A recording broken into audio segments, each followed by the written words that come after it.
if you've already applied direct pressure to the wound, but the bleeding hasn't stopped, that means you need to apply even harder pressure. You're not pressing down hard enough. So listen, the things that I am telling you right now, there are so many people that even work in the field and they see these things and they forget and they don't know what to do.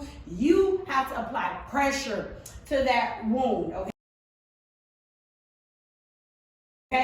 And prior to applying pressure, you're covering it with a clean, dry cloth or a towel. Now, if you do have a trauma first aid kit, we're going to discuss that. What we're going to skip ahead to right now, if it is a life-threatening bleeding from an arm, leg,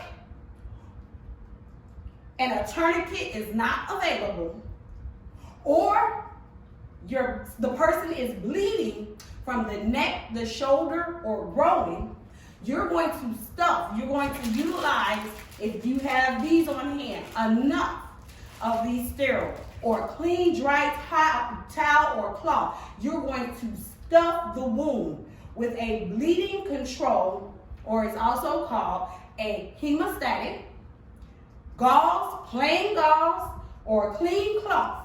All of these are options, okay? But you're packing the wound. Everything needs to be clean. Clean, dry cloth or towel, gauze, plain gauze, or hemostatic, and you're packing that wound, right? And then after you wound pack, then you're applying pressure with both hands. All right, so this is compressed. Gonna go into again, and I wanna just remind you all, if you want one of these sent out to you, just let me know. We'll get this sent out to you. Also, you can download these How to Stop Bleed online. Put these in your pack, give them to your children, your family, so that they will know. If help does not arrive, you know what to do. All right, direct pressure on a wound. Take any clean cloth and cover the wound, okay? If the wound is large and deep, try to stuff the cloth down into the wound, right? An average civilian, average person that doesn't deal with injuries or wounds, they would think it's crazy to pack, to stuff, clean, dry cloth. The bottom line is you want the bleeding to stop, okay? Then you're applying continuous pressure. This is not just a little bit. You're not really concerned at this point in time of the pain of applying the pressure. You're more concerned with stopping the bleeding, okay? You do not want this person, your loved one, your child, your friend, accidents happen. You don't want them to bleed out. So you're going to apply pressure. And you need to run these drills with your people so that they know. Even run these drills with your children so that they are ready. They may do it on you if something happens to you. Or if you have to do it on them, they're not hysterical. They know exactly what you're doing. All right, so you're going to apply continuous pressure with both hands directly on top of the bleeding wound. Push down as hard as you can. What? A sliced open, bleeding all over.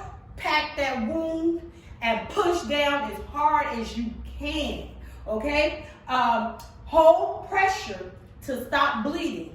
Continue pressure until relieved by medical responders if they arrive. This is direct pressure on a wound. Now, I'll let you see this, and like I said, if you all, and I'll put some pictures into the video. If you all want to have, you should have, print these out, put them in your bag. Give them to people that if you go to the range, if you go outdoors, get ready. Learn how to take care of yourself, because a lot of times people die because the people on scene don't know a few different small tips. All right, applying your tourniquet. I have a tourniquet over here. Here it is. Applying your tourniquet. If you have a trauma first aid kit for life-threatening bleeding from an arm or leg and a tourniquet is available, apply the tourniquet. 1, wrap the tourniquet around the bleeding arm or leg about 2 to 3 inches above the bleeding site. Be sure not to place the tourniquet onto a joint. Go above the joint if necessary. And I would like for you, it's a reason why, as opposed to me just going through and telling you all these steps, I'm reading it directly from the pamphlet, the Stop the Bleed pamphlet. And like I said, you can get yours as well, but there's a reason why I am going step by step, because I want you all to learn these steps verbatim. I want you to practice these steps, exactly what the Stop the Bleed pamphlet says, okay? And so I want to be very clear in the directives that you receive. Wrap the tourniquet. So applying the tourniquet. 1, wrap the tourniquet around the bleeding arm or leg, about 2 to 3 inches above the bleeding site. Be sure not to place the tourniquet onto a joint. Go above the joint if necessary. 2, pull the free ends of the tourniquet to make it as tight as possible and secure the free end. 3, twist and wind the windlass until bleeding stops. 4, secure the windlass to keep the tourniquet tight. 5, note the time the tourniquet was applied. If you're calling 911, if you're in a region where 911 is going to respond, they will ask you that. No, a tourniquet will cause pain, but it is necessary to stop life-threatening bleeding. I say it a lot of times, Americans are not. I don't know about other populations, but I know a lot of times we want everything to be simple, not painful, and so you have to get your people ready for this stuff. You have to get your people ready. You got to get your people ready. I remember a time, my son, he's 11 now, when he was really little, he was he might have been about 7 or 8 at the time, and I don't know why, I just said there was pineapples, and sometimes the older children will open up the can of pineapples and then just leave the can in the refrigerator. So I just said, hey, you all mentioned about the can of pineapples. Do not ever, if you see one of these cans, don't stick your hand in the can with the can for no pineapples or anything like that. Just happened to say it that morning. And I didn't want them doing that anyway, leaving a can because you got little people. What happens later on that day? This little person goes and does exactly what I say don't do. Sticks his hand in the can, almost slices his finger off with the can. Guess what? When he comes to me, finger bleeding, finger he needs stitches. And I told him, hey, be quiet. You were told not to stick your finger in the can. This wouldn't happen. Cleaned it off, applied pressure, stopped the bleeding, took him to the hospital. They stitched it up. From the moment I told him, don't cry, you were told not to stick your hand in the can. Even when they were sticking needles in him and stitching up his hand, he didn't drop one more tear. Now I know he's a different type of child, and a lot of you, oh my goodness, y'all so sensitive and everything like that. And I really didn't expect him not to cry. I expected him to cry, but I wanted to just stay calm. Stay calm, and he didn't cry at all. He even thanked them for stitching up his hand and was cool.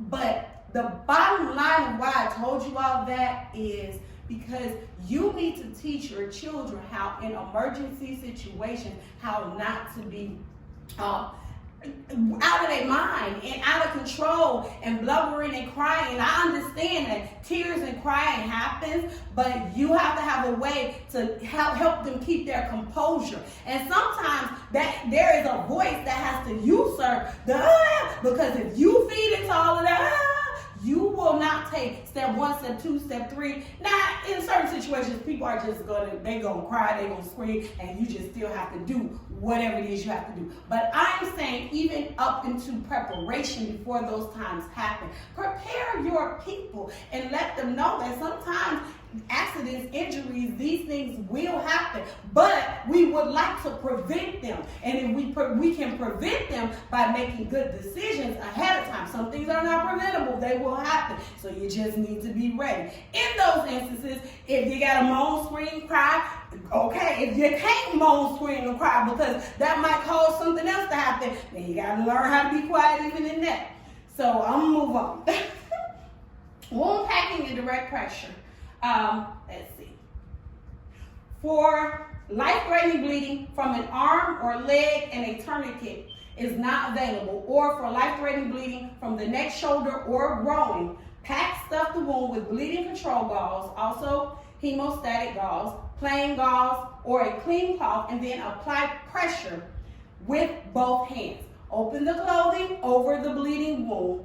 Wipe away any pooled blood.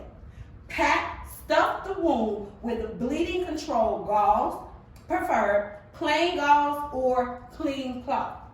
And there is, oh my goodness, what is it? Quick clot, any type of hemostatic gauze or clean dry cloth, pack that wound, okay?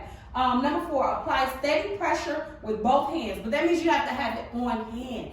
You have to have these things at the ready, okay? In your bag, in your pack. Apply steady pressure with both hands directly on top of the bleeding wound. Push down as hard as you can. Hold pressure to stop bleeding. Continue pressure until relieved by medical responders if they come. All right.